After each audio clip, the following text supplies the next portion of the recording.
ભાગ 4 આયોજન અને અંકુશ વચ્ચેનો સંબંધ. Relations between planning and controlling. આયોજન એટલે ધ્યેય સિદ્ધિ કરવા માટે ઘડવામાં આવેલા બુદ્ધિપૂર્વકના સૂચિત કાર્યક્રમ. આયોજને ભવિષ્યમાં હાથ ધરવાની પ્રવૃત્તિઓનું ધ્યેયનું સ્પષ્ટીકરણ કરે છે.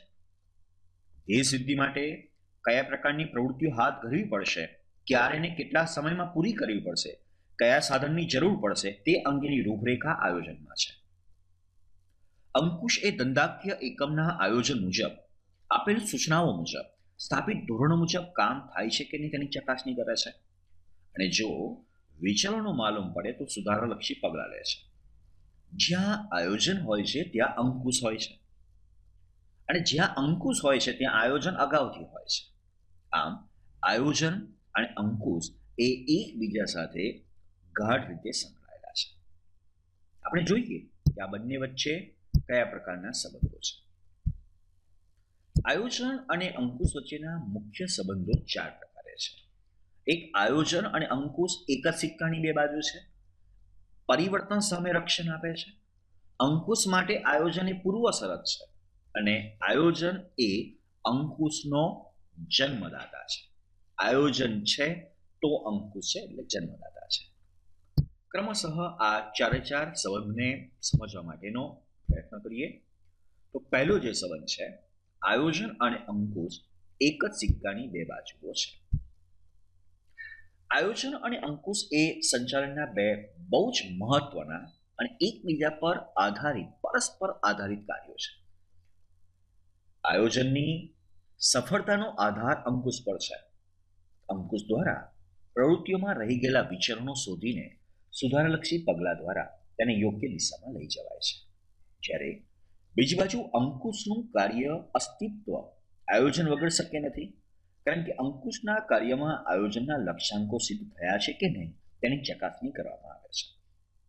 એટલે જો આયોજન કર્યું જ ના હોય તો અંકુશના કાર્યની જરૂરિયાત નથી.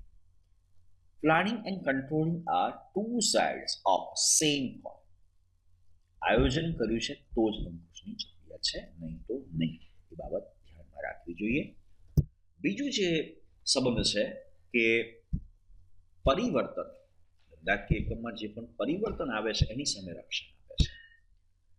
આયોજનમાં જે કાર્યક્રમો ઘડવામાં આવે છે તેનો અમલ આંતરિક અને બાહ્ય પરિબળો પર આધારિત હોય છે. આંતરિક પરિબળોને નિયંત્રણમાં લઈ શકાય છે, જે વેચાણ છે, ઉત્પાદન છે, નાણાકીય ખર્ચાની બાબત છે, સંસાધનો, કર્મચારી, એમાં નિયંત્રણ થાય છે. જ્યારે બાહ્ય પરિબળો જેવા કે સરકારની નીતિ, હરીફાઈ, તેજી મંદી, કાચા માલની અછત, લોકોની અભિરુચિ, ફેશનમાં આવતા પરિવર્તન, તમારો હરીફ, એને અંકુશ નથી રાખી શકતા. પણ બાહ્ય પરિબળોને સમજીને તે અનુસાર સુધારાલક્ષી પગલાં લઈને આયોજન અનુસાર કામ થાય તે જોવાનું કાર્ય અંકુશનું છે. એ સમજવાનું કે રીઝન કેમ થાય છે. અને આમ આયોજન અને અંકુશ પરિવર્તનો સામે ધંધાકીય એકમને રક્ષણ પૂરું પાડે છે.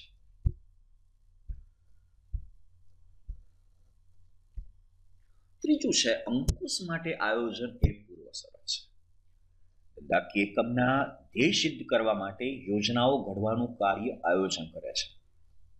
યોજનાઓ મુજબ પ્રવૃત્તિ થાય છે કે નહીં તે જોવાનું કાર્ય અંકુશ દ્વારા થાય છે. અંકુશના કાર્યમાં આયોજનના ધોરણો સાથે કામગીરીના પરિણામોને સરખાવવામાં આવે છે, અને વિચરણો જણાતા સુધારાલક્ષી પગલાં લેવામાં આવે છે. આમ અંકુશના કાર્ય માટે આયોજન એ પૂર્વ શરત છે.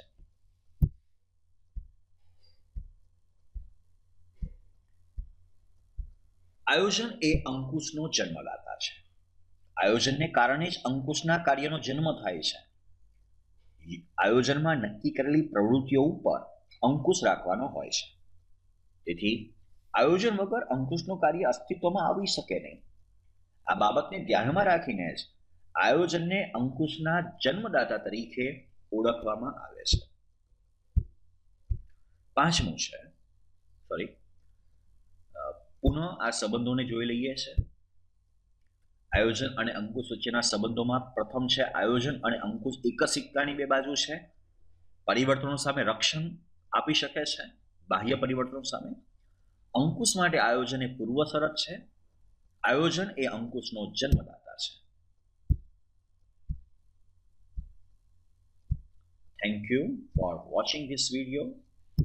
Video creation by EduSkills Zone 9426468105.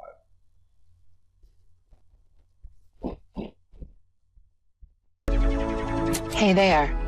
Subscribe to my channel and also press this bell icon so you can get latest video notifications. And this is absolutely free.